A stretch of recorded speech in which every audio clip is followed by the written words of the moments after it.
Hello, welcome back to the Luckbox Podcast, and there is one subject on our minds right now. It's TI8. Oh, yes, it is. I thought you meant sleep. Okay. Okay, we're both horribly jet lagged. We're very jet lagged. So if we wander off topic, Yeah, or we go. all right. No, that's why. Yeah. But that was TI8 was, I think, the most. This has been the best, the international ever. Hard for me to know that from the outside because I didn't watch it. I was at it and working on it, so hard for me to say. From my point of view, it was probably the second best. I think 6 was better for me in terms of enjoyment and the show and the work that I did. But in terms of games, I don't think there's been a better. I mean, the matches were fantastic, and the skill level was off the chart, and the storylines and the matchups and the final 8 teams all coming from the top 4 positions in the group. Like, everything just worked out the way you thought. The only thing that didn't work out quite the way, actually there were 2 things. One was that LGD didn't win, which was basically they had to win because it's an even year and none of them had ever won, and LGD had never won, and everything. So it was written in the stars that they should win this year's TI. That didn't happen. Second thing that didn't happen, we didn't get EG-OG Grand Final, which was the one thing I think a lot of people, no disrespect to LGD, but everyone was looking at that because of the grudges and the storylines and Fly versus No Tail and S4 having left before and Crit's a former OG player. So there were so many things for those 2 teams to meet in the Grand Final. And honestly, I didn't think OG were going to beat LGD. I really didn't. And when you look back, and a few of us did watch some of the VODs the following day, OG should have lost that final 4-1. It's not possible to lose 4-1 because it's first to 3, but they genuinely were behind in 4 of the 5 games, and in 2 of those I still have no idea how they won from like a 2% chance in the last game. It was incredible. It's like the stars aligned, and the reason I'm saying it's the best TI ever because it's the first one I got to go to. It was like a huge treat for me. No, I think I've seen it a lot. I saw a lot of people talking across the internet, people that messaged me on Twitter or Reddit posts and what have you, all saying that they really enjoyed it and thought it was the best. The best of a lot. Some old schoolers are still saying TI3 was so much better. Well, actually, technically, if you go back and watch TI3, some of the matches, they were horrible. Like, they were really bad in comparison to today's Dota, and that's mainly because the skill's gone up. In terms of exciting final, sure, it's still probably the most exciting. TI3, I mean, nothing had settled properly in Dota, so a team comes in with this new strategy and just rats everyone. It's like, well, wasn't that the Roshan, level 1 Roshan, and there was Rat Dota. Yeah, no, I mean, Alliance came in with all sorts of they did crazy stuff, and it worked, which was fun. Yeah. But here's the thing: today, this is 8 years later. Yeah. We've got an established meta game. We've got teams. Everyone knows who they are. We've got stars. We've got grudges. We've got all these storylines. Yeah. And still, a team comes in and shocks us. Yeah. We have to talk about OG. I mean, that's the only thing. It's phenomenal when you think about where they were. I mean, okay, let's go back in time. You go back to the Frankfurt Major, which was the very first brand new major of 2015. When Valve said, okay, we're not just going to do TI, and we're now going to do these majors as well. And we're going to have 3 majors this first season. In the end, we had 2 the following season, but we're going to do 3 majors. They're going to be set around the world. They're going to be big qualifiers. They're going to be like mini versions of TI. They had a lot of grandeur about them. There was a lot of prestige attached to those majors. Yeah. And the very first one that we had was in Frankfurt in 2015. And OG were... I'm not going to beat around the bush. They were shit in the groups. They were utterly dog shit in the groups. They just couldn't. It seemed like their drafts were all over the place. I remember, like the players were just lost. They just didn't seem to be clicking together. And then something magical happened. They went to the lower bracket, which ordinarily in the old majors you played a best of 1 first round. Same as TI, you played best of 1 first round, which is a horrible match to play. Who knows what you're going to get? There was lots of cheese around back then. Meepos was very cheese. Broods were very cheese. Huskars were very cheesy. Like, there was a lot of cheese back then. They're not so cheesy as they were. And they managed to get out of that. Then they managed to get through the second round and the third round and the fourth round, and then suddenly they're in the top 4, and then they win it again, and they go back to the grand final and they win. And it's just like, it's such a shocking story that you just kind of, like, if I told someone that, they'd be like, nah, that doesn't, there's no way they did that. Yeah, they did. They did that. It was the first major they did. Obviously, they went on to win 4 of those 5 majors. Of what we call the prestige majors. And every time they went to TI, they were one of the favourites and never made it. Yeah. And they did that with an astonishing set of lineups. Don't forget, Miracle was on this team originally. He was discovered by Kuro and by Notal and the team at OG and brought on from the ladder as a star player. Everyone was like, can they do it? Because Saman had done it the previous year, and everyone was like, can Lightning Strike twice? Can you really be good on playing pubs and then coming into it? Well, actually, you can. Then they did it again with Anna the following season when Miracle went to Liquid, and they still won majors, right? They won back-to-back majors, which is astonishing. And then we come to this season, the Dota Professional Circuit, the first time we have a real circuit, 21 different events, 9 majors now, not just 2 or 3. It felt like there was Dota practically almost every week, right? It felt a bit like the Formula 1 season. We're just literally going from town to town like a travelling circus from our point of view. From the viewer's point of view, obviously lots of Dota to watch and high quality Dota, you'd think. And OG struggled. They won 1 minor all season, and I have to tell you, they won a minor at a point where no one really turned up for that minor, with no disrespect to the rest of the team. It wasn't a high quality minor. There was so much going on. Some teams just couldn't go to an 18 tournament. They won that one, but it was a fluke in the grand scheme of things. Other than that, they did nothing. They finished 17th on the Dota Professional Circuit, missed the top 8 by a million miles, and then to rub salt in the already open wound at the end of the season, they lose 2 of their best players. They lose Fly and they lose S4. It wasn't, and they lose it to EG, which is just like, let's just make it worse by losing it to a rival org of that size. So they came into TI with kind of like, we've only practiced a little bit. We've only had 4 weeks, 5 weeks before, maybe 8 weeks in total, and then 5 weeks of actual practice before. We've brought in Topson, who, good player, solid player, but never done anything spectacular, wasn't well known on the scene. And they bring back Anna, who, a year out, maybe he hadn't been playing. He hadn't been playing that much. He'd been playing around. Dota. Yeah, he'd been playing around with some other teams, but he hadn't played anything big. And you bring him back, and you think, well, if you got rid of him in the first place to get resolution in, why are you getting him back? Well, I guess no options is the honest answer. And there's no disrespect to it. I think Anna's a phenomenal player. Has had some issues with mentality in the past, but I think it's just because of his age. He's so young, right? So they bring back Anna. They bring Topson in. They also add a new coach to the lineup as well, Passerelle, an old mate from PGL days, and something happened. I mean, they weren't great in the groups, but they weren't terrible in the groups. I think they went 9 and 7 overall. They had a really bad start, but then started getting it together right at the end and just got themselves into the top 4. But there was nothing. I didn't see anything in those group matches which would suggest that they would go on that run. They were not spectacular. I mean, I think Capitalist summed it up for me really well. When you looked at their quarter-final, they had to play VGJ Storm, right? And you think, VGJ Storm, they went absolutely amazing in their groups, right? They won 12 games in their groups. They dominated their groups. They were one of the most well-prepared teams coming into TI.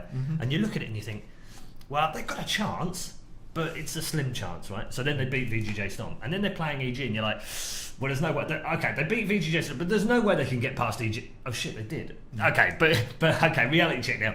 They're not going to beat LGD in the upper bracket. Oh, shit, they did. Okay, but they can't beat them in a best of 5. Literally every marker they met, everyone was literally down them. There's no way they can win this match, and they did. They proved everyone wrong, and I think it's a mixture of perfect storm stuff. You've got a great player in Noto who moved to support. Topson played out of his mind in some of these. Like some of the group highlights they had was Topson actually outperformed Samael in the mid, and honestly, Samael was up there with the best of the MVPs of this tournament. He had a phenomenal team, probably the best TI he's had since TI5. So. He played out of his mind, and Topson beat him in mid, and that's a great sign that you've got a good player, an individual skilled player. I was talking to Fogged just before EGOG, and he was like, "No, everyone's talking about this game, but let's be honest, Sumail's going to wreck them, kid, and that's game over." And he didn't. Yeah. No, and Topson was very good against EG, so I think that proved Topson's kind of quality. Anna was pretty stable throughout the whole time. I only remember him having one rough game in the group stages. Other than that, he was pretty solid all the way. So I didn't see him have like, oh my god, that's amazing, he's ruined the game for the other team, but he was kind of there and thereabouts every single. He was more stable than he was ever before. He was a bit hit and miss last time when he was with OG. He was like, sometimes you'd watch him and you're like, oh my god, this guy's out of his mind, he's amazing, and then you watch him and go, he's having a rough game here. Okay, well, we'll ignore that one. This time he was much more consistent, so that was good. Then you had Seb, who obviously working with Notail quite closely and producing the drafts and what have you with Passerelle, but also I know this for a fact because I spoke to Passwell afterwards. Every time you see a dodgy pick, and Seb will hate me for this if he watches the bet. Every time you see like a Sven out of nowhere, like, what's that all about? Chaos Knight. What's that all about? That's Seb. That's Seb coming up with one of those. Like, he's thought about it in his mind, and despite the fact that Passwell has got all the drafts and they've decided they're going to go, he'll come out with no, guys. Like, think about it.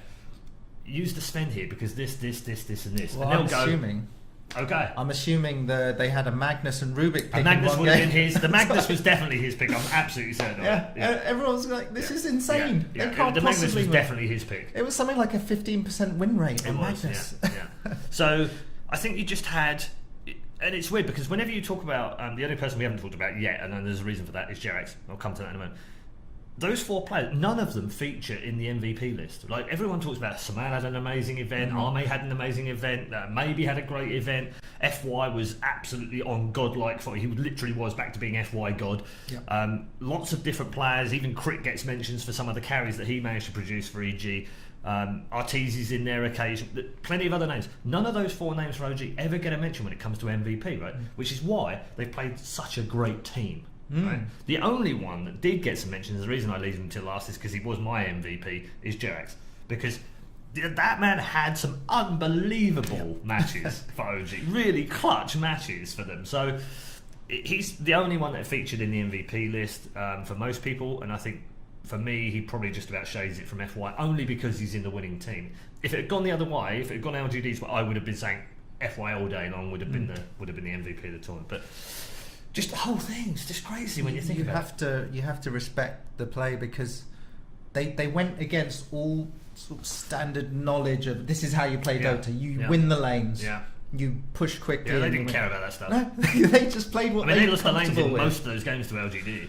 They got crushed. First 20 minutes they looked like, In fact, we had a friend with us in the talent lounge because I was fortunate enough this time around to not be doing the grand final and therefore was able to watch it, which was quite a unique experience. I watched you in the talent lounge. We were watching it together, and I know you were supporting LGD because this was your pick. You were like, these guys are going to win. Yeah. But every time OG pulled something back, you were very animated. It was insane, and I couldn't really root against Seb either. It's quite tough as a mate. Guy that helped me a lot early. Straight after they won, you ran down. I did. I didn't want to interfere, but I wanted to kind of congratulate him, and it was quite weird because obviously I was never going to go outside the arena. It was a very private thing. But what I didn't realise is once you go down to that kind of private area, there are people everywhere. So it was kind of like it wasn't that private after all. But yeah, I just wanted to hug him and tell him he's a TI champion. You got this beautiful picture. I think you put it on Twitter with him. Just looking so proud. Yeah, I took a picture of him with the Aegis. Yeah, he honestly he didn't know what to do down there. He would say every now and again he would just come back up to me and he'd be like, "Man, I don't even understand what just happened." But that's the kind of fairy tale in esports that gets people us who play and dream. Well, sorry, I've had my success. The people who play at home and dream about winning something big. Yeah. This is the fairy tale because absolutely. No one expected them. They just played out of their mind. But I think that's the same. It doesn't matter who wins for me. I had an interview yesterday. In fact, we'll talk about that in a moment. There's lots of press interest after TI, more so than any other year, weirdly, this year, and from a very wide range set of publications. Lots of mainstream stuff. But I said yesterday in an interview that for me, stuff like that at the international, and it wouldn't matter if LGD had won. When that person goes up and lifts the Aegis and you know what they've put into it and you know the time and sacrifices that they've made over the last 12 months and longer in some cases, like Seb and No Time. This was Seb's first TI, by the way, since TI2. Yeah. It's taken him 6 years to qualify for the bloody thing, and then he goes and wins it. So lots of sacrifices, lots of time, lots of effort. And when they lift the Aegis, there is a connection with that. There's a bond. You understand that, and it's no different from watching Cristiano Ronaldo pick up the Champions League trophy. You know that man has spent countless hours on the practice field to get that good. He has trained. He's worked hard. He's sacrificed time with his friends and his family over many years. Yes, okay, he's well paid, but so are the TI players as well. It's not about the money for them anymore. It's about winning trophies, right? So I get that connection the same way as I would do from F1 or from football or from rugby or from any other sport. It's exactly the same feeling. Yeah, brilliant. Well, while we're on this subject, we had a competition we were running. We did for plays of TI. Indeed. our team has picked out 5 of them, so we could watch it right now. Why don't you pick the one you want? Let me hit that for you. Top 5. This one. All right, so it's already over because this is the winning moment. Well, they're mostly from the final. So you see the next one, you're like, oh, maybe. So first of all, this is Seb. This is your guy. Yeah, this is my boy. Jumping in on Axe. When everything looked hopeless, Anna's going to die here. Seb just does that call. And you're like, well, he does die. He does die here, but you think he's going to die sooner than that. He's won it already. Yeah, it's already all the jobs done. Game's over now. Yep. That was the first one. Most of these clips are from the final, I gotta say. Not surprising. Here's the next one, and it's our boy Jerax. Yeah, who again, as I said, I think he just made so many plays here. Jerax on Earthshaker doing the slam dunks, and nobody's getting away from this guy. It was beautiful to watch. Blink. Well, then Topson on slam, Topson just sort of TPing in and finishing off everybody. It was beautiful. That's number 2. That's great.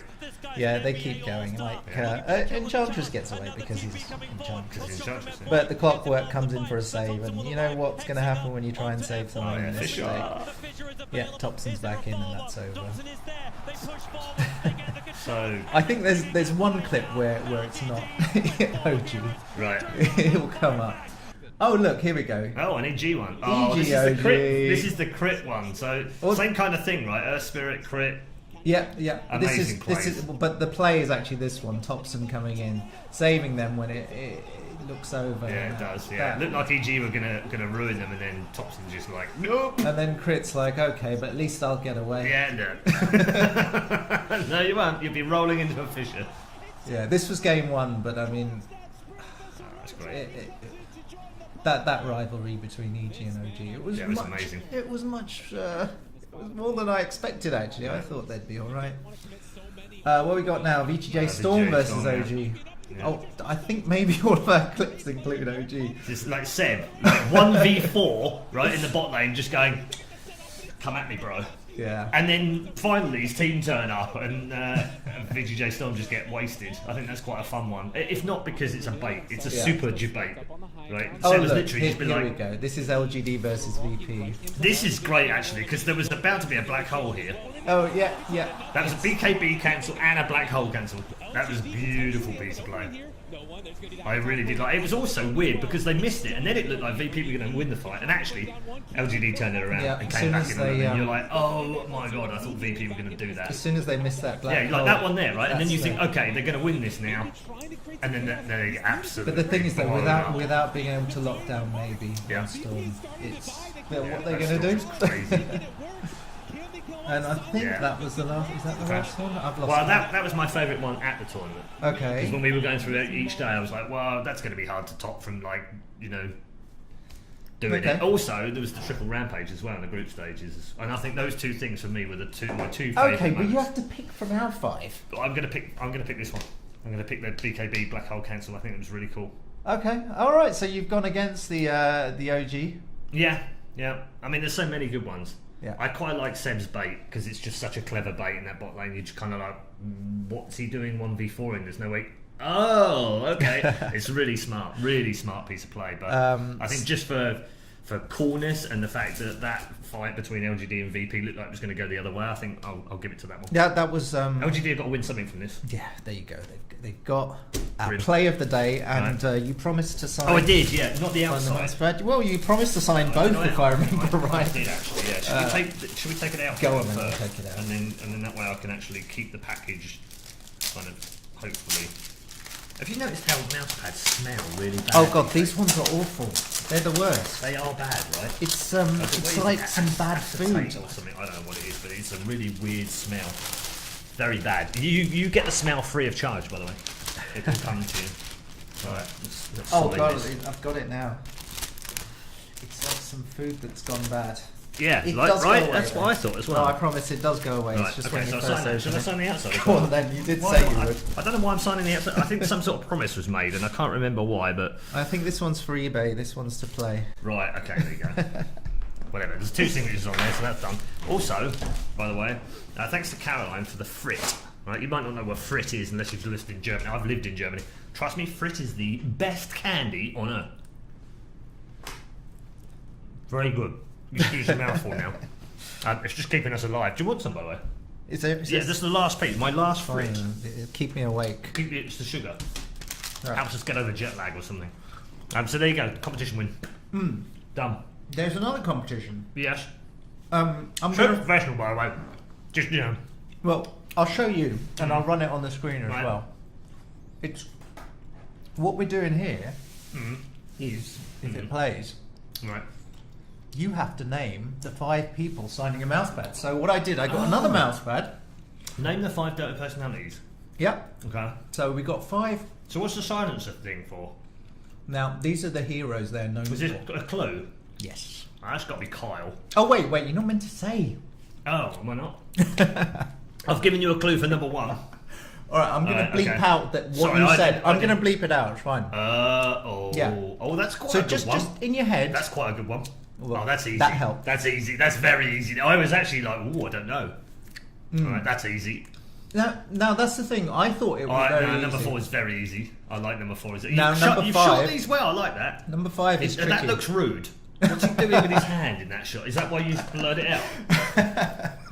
Well, also the signatures were on display. They're good. I like those. So that's live on Facebook now. Right, so, it's on Facebook. My bad. Shouldn't have given you the answer to number 1, which was Kyle. It out. And that means that he's got to bleep out Kyle quite a few times. So he'll just edit this. It'll be done in post, and I'll just say Kyle. Really, I'm just thinking how much work I'm going to have to do now. Leave it in. Give them one answer. Fine. There's 5 to get. Fine. Number 1 is Kyle. Okay. So he's going to have to edit that now as well. No, we're leaving it in. Right, okay. You've made it easier. Sorry, bro. I'm just being nasty at the moment with the old jet lag. It's the mean streak comes out of me when I'm jet lagged. It's fine. There's 4 Dota personalities to name now. It's actually quite hard. Now we know there's 2 on there which I was like, ooh, and then only the last shot kind of. I was like, okay, yeah. I had to add more footage because when I tested it, nobody could get it. The thing is, we'd seen them in these clothes. Yeah, I think that's why it's easier. And we've seen the other angles, because everyone just sees you face on, talking to the camera. When you see this side shot and profile, it's like, do you remember one for the old boys now?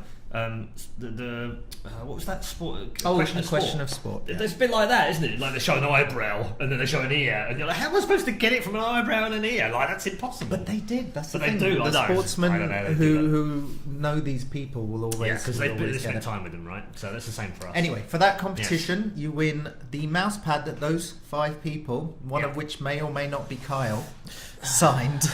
Yes. And I'm also going to throw in a TI8 swag bag. Nice. They're wonderful. And that does include, we talked about it, the badge. There's a pack of cards. Oh, it does include the badge. The badge. It is beautiful. Do you know, if I've had more questions about one thing about being at TI, it's been about the badge. You know the little badge I wear every day? It's a beautiful, everyone messaged me about the badge. Where can I buy it? Where can I buy it? Where can I get it? You can't buy it anywhere. You can't get it anywhere. You had to be at TI8 to get it. It was in the goodie bag. You had to scan your pass in to get the goodie bag, and then it was inside the goodie bag. So only those that went to TI8 get that. That's why it's so nice. It's not unique, but it's very rare. I have, however, this morning, because yesterday someone said to me, I was going to buy one for my boyfriend, and now I can't for his birthday, and I'm really sad. Where can I get one? And I said to her, maybe eBay. So I went on eBay yesterday. There were 2 on eBay. One was for €400. Not even kidding. I was like, really? Wow. So there's 2 on eBay. One was 400 and one was a 99p bid thing, so you have to bid for it. But one was buy it now, €400. I'm already regretting giving them away then. All right. Well, there we go. So anyway, Sujoy's got one to give away.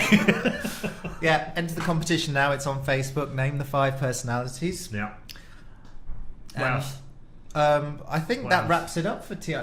There is one more thing to talk about. Is there? Which is TI9. Yeah. Because we had a big announcement. I asked you if you heard about it, but apparently you were hosting it. I was hosting it. So, go on then. Hey, have you heard? TI9 is going to be in China. I was like, I ran that. I was the guy that introduced the segment. All right, go on then, Mr. Professional Host. Tell us what the news is about TI9. So if you haven't heard it already, ladies and gentlemen, breaking news. Well, not breaking news now, old news. It's in Shanghai. Yes. For the first time ever, the international will be in Asia. I'm not sure if this is a planned thing. Well, it will have been planned, obviously, because it's in the Mercedes-Benz Arena, and you can't book that thing unless you book a year ahead. So they've booked a year ahead. Obviously, it's been sorted out. I feel like, though, I don't know for sure if this is because Seattle is still under construction next year. I don't know how long that thing... I didn't really look on how long it takes to rebuild that arena, a key arena. Or whether this is actually the intention that we've always seen and wanted. I think the crowd, I've seen communities often said, why can't we have the international in Europe? Why can't we have the international in Asia? Yeah. Why can't we have for it in South context, America? then, it's TI1 was actually in Cologne because it was part of Gamescom, and it was run by ESL, so it made sense to have it there and do all that kind of stuff. But ever since then, it's always been in Seattle, which is been Benaroya, whether it's been Key Arena. It's the home of Valve. Which makes sense for them. Yeah. What they started in the Benaroya, but then Key Arena. I think it was 2 years in Benaroya, and then 14 onwards was. Yeah. Was it 14? Yeah, 2 and 3 was in Benaroya. 4. I think 4 was in Key Arena. I can't remember. 5 definitely. Yeah, it was. It must have been. Which is an amazing venue. It's an amazing venue, but it was a bit aged. It was a bit dated, and that's why they're updated. I think they want to try and attract a franchise sports team to Seattle, and I think that's part of their so this year rebuild. Key Arena's being it's been renovated, which we already knew at the end of TI7. So moving it to Vancouver made a lot of sense. It's 3 hours up the road by car from Seattle. It means all the staff can still get there, and it's not that hard to still do it the same way. And it's in another country, though. There you go. Yeah, but Shanghai is a completely different monster. It's a totally different country. It's going to require lots of different visa applications from pretty much everyone. Not that Canada wasn't difficult, because there were some difficulties with Canada as well, much more so for me than the US is. And I know for a number of other players it was very difficult as well. Because obviously you're there working. You're not just on holiday. In Canada and going to Canada to do a sports event effectively, which is what the players would be applying for. Some of them took 2.5-3 months to get their visas. Oh, I didn't realise it was that hard. So and obviously there were a couple that were. We lost Admiral Bulldog as well. We did, yes. Could not. So get into it wasn't. Canada's a great place. Vancouver's wonderful. If you ever get the chance to go to Vancouver, please do. It's a wonderful city. One of my favourites that I've been to in the last few years. But it is a difficult country to go and do work in. I don't think so much vacation, but to work in, it's a little bit more tricky. And here's the thing, in the I was talking to some people at the event, and I was saying, look, we're at Vancouver now. I'm pretty sure it's going to move to China next. I swear to God, I called it. I called it. They were like, no, don't be ridiculous. They'll so be a lot of back people in will say to me, Seattle. you must know all this stuff beforehand, before the show starts, and so it must be hard holding it. No, genuinely, yes, on most other shows, they'll tell you, before the show starts, we'll go through the rundown, and I'll be like, what's point 17, introduce Shanghai? What's that? And they were like, because we're going to do a reveal about the next events in Shanghai. Oh, okay, cool. That doesn't happen at TI. We go to the production meeting in the morning, and we talk about that day only, no other days, just that day. And we even go through the day, and my producer on this one, Sarah, she's a wonderful woman. Shout out to Sarah for all the work she does at TI. We go through this production meeting, and we go through the show rundown. I'm writing notes, and at some point she'll say, oh yeah, and then in between series 1 and 2 we've got a video. And I'm like, they don't tell you okay. No, and she's like, just do a throw, do something like, hey, the international's been around a long time, why don't we look back and forward? That's it, that's all you need to. And I'm like, ooh, what's that about then? And I have no idea, because they won't tell me what's in the video. They won't show me it, won't tell me they just don't know. So I introduce it to you guys on the show, and I have no idea what's in the bloody video. I have no idea what's. I still didn't know. At the point I introduced that video, I had no idea we were going to Shanghai. So I was as surprised as you guys were. It's partly why Sarah does it. I think it's because she wants us to be genuinely surprised and enjoy that moment on the panel. So that's huge. It's huge that it's going to China. It's fantastic. I lived in Shanghai this year. Really? I feel like I've lived in Shanghai. I've got a 2-year business visa with China, which is very useful for me. You were at DAC. I was at DAC for nearly 2 weeks, and then I went out in end of May and didn't come home until July, because we did Super Major, and then I stayed and did the Asia CSGO Championships with PGL and Perfect World. So I got used to it a lot in central Shanghai. The centre of Shanghai is fabulous, by the way. If you ever get a chance to go, please do. It's such an amazing part of that country. I've been lucky. I've been to a number of cities in China, probably 6 or 7 now, and Shanghai is by far my favourite place to go. Okay, I've never been. It's not as smoggy as Berlin, as Beijing. Yeah. It's cleaner somehow in the city, less hustly bustly. It's still busy, but it's less hustly. The buildings, if you like architecture, you'll love Shanghai. It's just fabulous to go and take pictures of. Shout out to me. Go on my Instagram. Check out my photographs of Shanghai. You love them.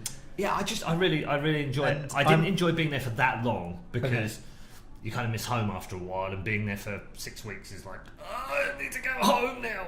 So it wasn't really China, it was more, I just wanted to go home. Well, I assume it's going to have a fair few Dota fans as well. The fans there are crazy. Yeah. They really are absolutely bonkers in a good way, but I can't think of anywhere better right now. There's only really Southeast Asia, I think, that has the same level of ferocity in terms of fans, like places like the Philippines, Indonesia. I think probably the two biggest places I've been to in the last 10 years, where I could say, honestly, there are as many fans there that would just turn up and shout as loud. I've never been in an arena that shouted so loud as the Philippines in the Mall of Asia. That was very loud, Manila Major. And then this year in Indonesia, in Jakarta, the fans were bonkers out there, absolutely bonkers. So hopefully those two will get some votes. Yeah, I mean, it's an unsettled region, unfortunately. So yeah, but I'm looking forward to the system, the whole of the new season, because we've got 5 majors now, 5 minors, totally different system. Minors feeding into majors. I'm really looking forward to the season ahead. I think it'll be less taxing for the players and the teams, and hopefully for the fans as well. And we'll enjoy them, and maybe the majors will have a little bit more prestige attached to them, similar to the old majors as well. I think it's a nice middle ground of not 21 events, 9 majors, and not 2 majors.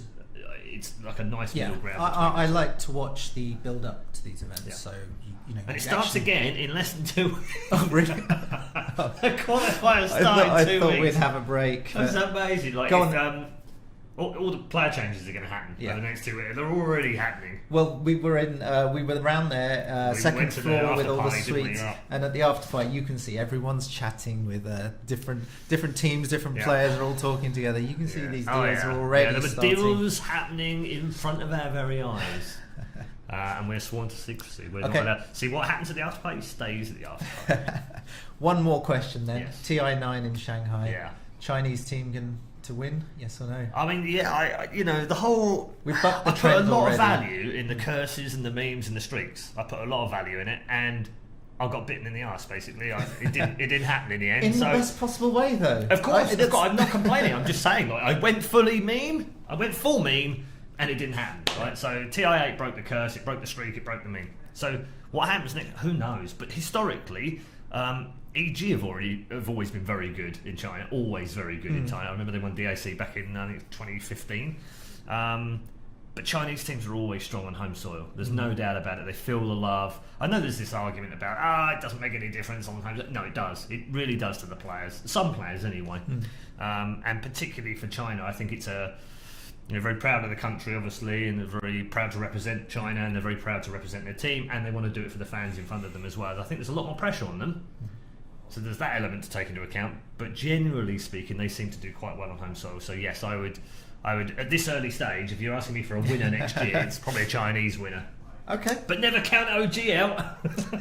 Well, there's only 1 year to go. Yeah. And we'll do it all again.